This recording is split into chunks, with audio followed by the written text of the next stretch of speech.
مجھے ایک میرے تعلق والے ہیں، میں نہیں جانتا تھا کہ یہ ان کی اہلیہ ہے، بعد میں انہوں نے مجھے بتایا۔ ایک خاتون نے مجھے فون کیا، کہا مفتی صاحب میں نے اسپیکر کھولا ہوا ہے، میرے خاوند میرے ساتھ بیٹھے ہیں، میں نے ان کی اجازت سے آپ کو فون کیا ہے، میں نے ایک مسئلہ پوچھنا ہے۔ میں نے کہا بیٹا پوچھو۔ کہنے لگی میں نے آج پورا دن کپڑے دھوئے ہیں، میں بیمار ہو گئی ہوں، میرے پاؤں کی تلیاں دکھ رہی ہیں، میں نے اپنے خاوند سے کہا مجھے تیل کی مالش کر دیں پاؤں پہ بھی سر پہ بھی، تو میرے خاوند مجھے کہنے لگے اگر خاوند بیوی کے پاؤں دبائے گا تو بیوی نکاح سے نکل جائے گی۔ تو اگر مسئلہ ایسے ہے آپ بتا دیں، میں اپنا جملہ واپس لے لیتی ہوں، اگر مسئلہ ایسے نہیں ہے تو آپ مسئلہ بتا دیں۔ میں نے اسے کہا بیٹا یہ غلط بات ہے، کون کہتا ہے بیوی کی خدمت پہ، بیوی کے پاؤں دبانے پہ، بیوی کے سر کی مالش کرنے پہ، بیوی کو چابی کرنے پہ اس کی خدمت پہ طلاق ہوتی ہے؟ اور خدا کے بندے بیوی کی خدمت کریں تو اللہ رب العزت بندے کو مجاہد شمار کرتے ہیں۔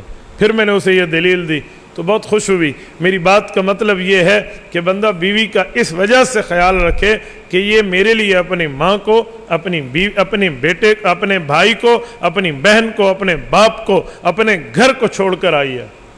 میرے دوستو، خاوند جو بیوی کو ملتا ہے نا، اس پر کبھی غور کریں تو سمجھ آئے۔ بیوی نے باپ چھوڑا تو سسر ملا، ماں چھوڑی تو ساس ملی، بہن چھوڑی تو نند ملی، بھائی چھوڑا تو دیور ملا۔ وہ کیا چھوڑا اس نے جو اس کو خاوند ملا؟ کبھی آپ اس پہ غور کریں تو آپ کو سمجھ آئے گا اس نے سب کچھ چھوڑا ہے تو اسے خاوند جیسا سرتاج ملا ہے۔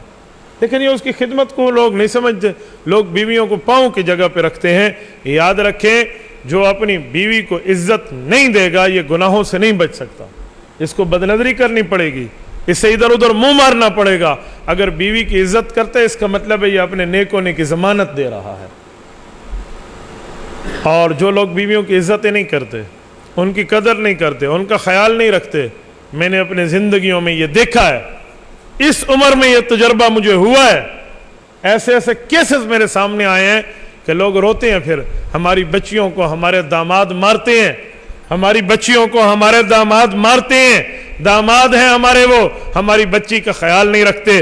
میں نے کہا تیرے داماد نے تیری بیٹی کا خیال نہیں رکھا، اس کی وجہ تو نے اپنی بیوی کا خیال نہیں رکھا، وہ بھی تو کسی کی بیٹی تھی۔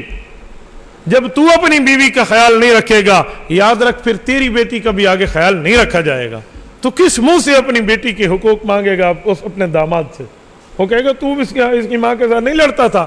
تو یاد رکھو اگر چاہتے ہو بندے کی بیٹیاں اچھی جگہ رہیں تو بندہ دوسروں کی بیٹی اپنی بیوی کی عزت کرنا سیکھے۔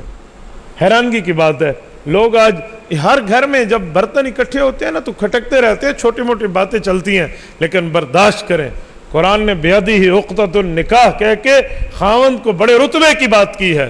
تکفرن العشیر، صحیح بخاری میں اللہ کے رسول نے خاوند کو عشیر فرمایا ہے۔